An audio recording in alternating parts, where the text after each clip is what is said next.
he's played so well in both those Super Bowls. But I like the way he goes about it. He calls me a lot. I'm just and asks me lots of questions. They actually run a lot of plays that we used to run, Sirianni to Frank Reich to Tom Moore, sort of that chain. And he calls me with very specific questions about certain plays. So he's a student of the game. That was Peyton Manning on the Pro Football Focus podcast saying Jalen Hurts, not just a guy who performs well in the biggest games, he calls Peyton Manning. So allow me to make the leap from one Super Bowl winning quarterback at Peyton Manning to another. Tony Banks won a Super Bowl with the Baltimore Ravens, played in the NFL for 10 years. He joins us to talk more about the quarterback position as well as a player's perspective on training camp in the preseason. Tony Banks is back on 97.3 ESPN. Tony, welcome in. How you doing today? I'm doing well, man. I appreciate you putting my name in the same sentence as Peyton Manning, man. It might be the first time that ever happened. Well, I mean, you both have Super Bowl championships, so that's accurate, right? Yeah, that's accurate. But to the larger point, though, Tony, obviously for Peyton to articulate what he says about Jalen Hurts, you and I have talked about Jalen in the past, about his mentality, his preparation and everything. You know, for you, seeing what Jalen has accomplished and hearing Peyton describe him that way, for your eyes, does that give greater context to what you already thought of Jalen? Does that elevate him for you? What does that do for someone like yourself? Well, I've been a Jalen fan ever since his Alabama days. You know, he playing for Saban back in college, so I really enjoyed watching him play and watching him evolve. And then the whole Tua thing happened, and he got, went back into the lab and improved on some things, and he's still getting better. It's hard to see that Philly offense. And, I mean, the passing concepts won't ever change, really, when it comes to being able to see the field and spread a defense. But when you watch Philadelphia, you don't see a Peyton Manning-type offense. So, that's interesting that they have those conversations. But Jalen Hurts, I don't think he'll ever be an elite passer. He's continuing to improve in those areas. But he's elite in his preparation, and he's elite as a teammate, and those things can take you a long way. Tony, the part of that I liked was the student of the game part, because I think that's so important. How important is it for a player like that who's seemingly at the top of his game, winning a Super Bowl MVP, to still be dedicated to his own growth and evolution as a quarterback? Well, when you continue to play, you can't help but get better. You can't help but see things quicker because there's only so many defenses and blitzes out there that you're going to see after whatever. What did you have? Maybe 50 starts or so, or somewhere around there. So there's not going to be somebody recreating the wheel. And anytime you can, because of your preparation and how much time you put into the job, when those things start really paying off, you'll see the offense become Jalen's as opposed to, the Eagles offense. It'll be his, and then he'll put his stamp on it, which he already has in a lot of ways. Tony, you just mentioned about all the time and the preparation. That kind of reminded me of the old saying, in order for you to, master something, you have to do it 10,000 times, right? It's, it's the idea that, well, once you master it, then you want to add more to the repertoire. How much more do you think is in Jalen Hurts in his growth and development? Because, Tony, you know this better than we do. As you get older, you can still play the quarterback position. Jalen might not be as fast or as athletic as he is maybe at 32 years old, per se, 6 years from now. But, the ability to read defenses, the ability to execute can get better, right? Yeah, and eventually they're going to, start maybe taking less of those quarterback called runs. When you got a franchise guy paying him a ton of money, he's always gonna ad lib and get some yards with his feet because that's the type of player he is. But you'll start to see less called runs, similar to like Baltimore. Last year, I've been critical of Lamar Jackson as far as a passer since he's been in the league. Even some mechanical stuff that I could really help this kid. But this past season, he showed a jump in his ability to anticipate and really rip the ball down the field. If I was an evaluating the pitcher prior to last year, now granted I haven't seen all Lamar's games, but prior to last year, it was like he didn't have a fastball. It's like a pitcher with no fastball. You know, seemed like he was aiming, and this past season, he was really ripping the ball down the field, throwing with some conviction, and that's similar things to what we're seeing with Jalen Hurts. So you see Lamar, they don't have many called runs. They still do a little bit of it, but they want to keep that guy upright. So you just, you start phasing that out of your offense, and that's going to eventually happen with the Eagles too, with Jalen. Talking with Super Bowl champion quarterback of the Baltimore Ravens, 10-year NFL veteran Tony Banks, joining us here on 97.3 ESPN.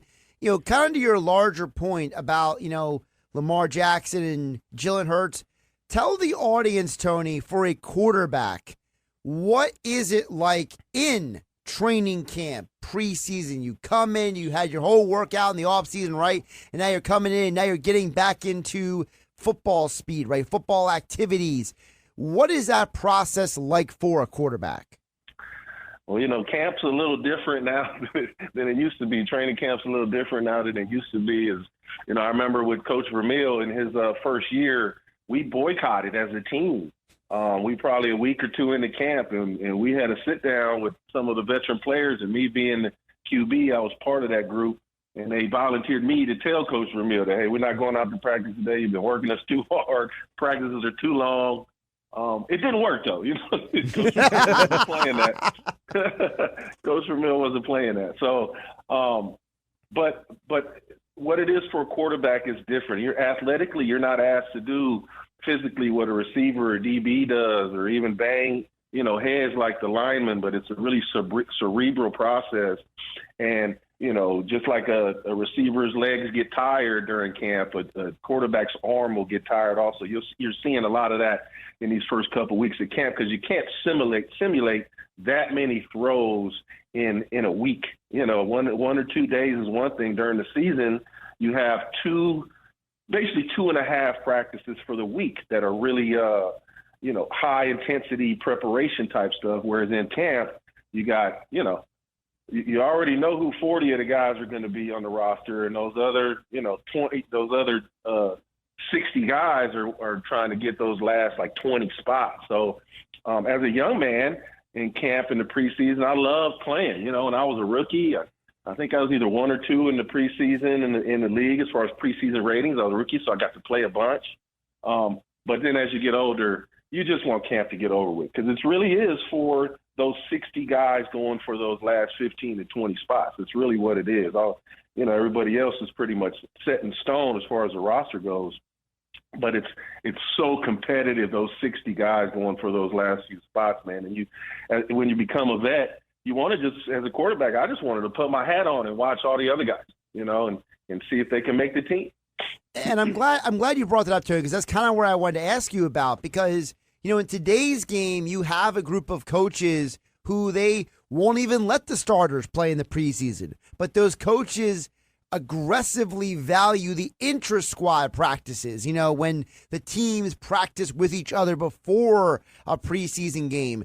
So when you look at the way the league is now, about how it's like, these coaches are saying, we don't really even value the preseason game as much as we used to. We value these inter-squad practices. What is your perspective on that? Well, that's very true, because when you do practice against another team, it's way different than the preseason game, right? Because a game's a game. It's 11 on 11. But when you practice against these other teams, you're able to do one-on-ones with these guys, 7 on 7 with these guys. You get to do inside run. You get to do goal line. You get to do red zone. You get to do all this situational stuff. And because it's another team, usually at least when I was playing, by the time it was usually about the third week where we would go practice against another team. So you're really sick of playing against your own defense and the same guys. You're getting in a lot of fights because everybody's, tired of seeing the same faces. They want to compete against somebody else. But now they're doing those inter-squad scrimmages, practices a lot earlier, and I think they're getting a lot more out of them because, the games are really simple, especially the first 2 preseason games. The defense is simple. The offense is just putting in the basic offense. So you're not going to see a lot what you're going to see during the season, and that helps these guys evaluate those 60 guys going for those last spots. You don't want to make it overly complicated. You want to see them read and react and play free, so you don't want to overcomplicate it. Well, that kind of is the interesting part of it, Tony, because talking about Tony Banks, by the way, Super Bowl champion quarterback, Baltimore Ravens, as well as the Houston Texans and the Rams during his career, joining us here on 97.3 ESPN. The fan, they see the preseason game and they'll make an opinion about a guy, right, Tony? But you, the player, and the coaches will see the guy at practice and the inner squad, and you're gathering information. So, like, explain to the audience about how a lot of those roster decisions, that's not always happening because of the preseason game, right? No, it's really not. The evaluation is on a daily basis. I mean, it's literally from drill to drill. So, those, like I'm talking about, those 60 guys or whatnot, they're literally from drill to drill, they're being evaluated. And football is unlike a lot of sports. I know we have more guaranteed money in the NFL now, but just in general, it's hard to guarantee the whole roster have guaranteed money because it's such a violent game, right? So you'll see those it become really competitive in those environments. And one quick story. I like to talk. So one quick story. So my third year with the Rams was Kurt Warner's first year. Right, he just came from the World League or whatnot, and he had our GM. I forgot his name, but he really liked Kurt.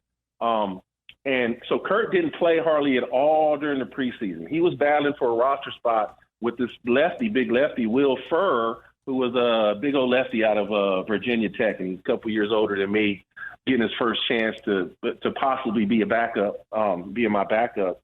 And Kurt Warner was, like the fourth quarterback because we had Mark Rippon that year backing me up too. So Kurt didn't play the whole preseason. I don't think he got hardly any snaps at all. And Will, he was a little bit of a pistol. He had a big arm. He was a physical kid. He just was a little, imbalanced at times. He'd get angry if he'd have a hard day. He'd have a hard day reeling it back in. But he had some really good preseason games, and it looked like he was going to be that third quarterback. But they didn't. They were evaluating Kurt from the World League and in practice. And they decided to keep Kurt. And, he didn't play that year, but the next year he gets to be, when they trade me and get Trent Green, he's Trent Green's backup, and, that whole story, the rest is history. But, so that's an instance where the preseason games didn't matter at all. That just made me think of something. I got to ask you, Tony, you mentioned about how, the people saw the other guy ripping it around, but Kurt was the one who they kept around, right? And it just makes me wonder, like, how many times have you, like, as a player, or situations where, like, you look around and you realize that guy's better than people think? Like, have you been in situations where you as a player looked at, like, another quarterback or a defensive player or somebody on your team, and you look around and be like, people don't realize how good this guy is?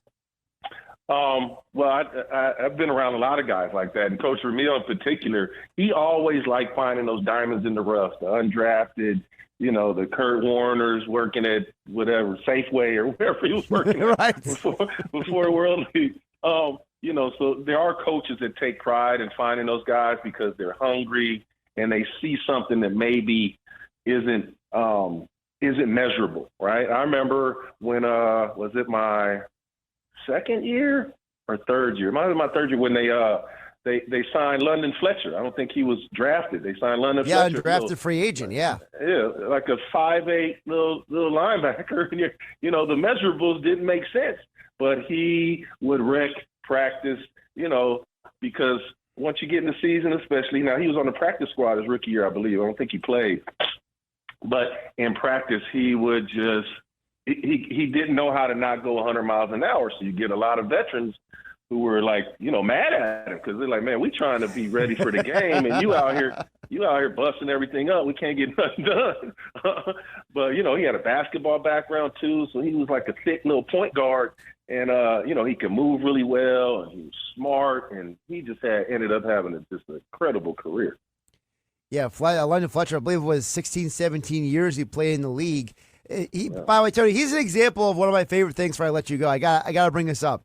I always joke with people because, for those who don't know, Tony Banks and I have a mutual friend, Dave Klemick. And, Dave and I, we work out once a week on Wednesdays together. Dave always tries to kill me, by the way, Tony. I'll let you know that when we work out. I bet. And so, like, one of the things Dave and I always joke about is these guys, what they're listed at, like height-wise. And, like, London Fletcher, he's always been listed like 5'10", 5'11", but you're over here like, oh, no, he was 5'8". Like, no, man. He definitely had leverage on his side. Yeah, leverage, right, exactly. Love it. Tony Banks, Super Bowl champion quarterback. He joined us here on 97.3 ESPN. Tony, always appreciate you jumping on and getting your insights, my man. Yeah, thanks for the invite, man. Appreciate it.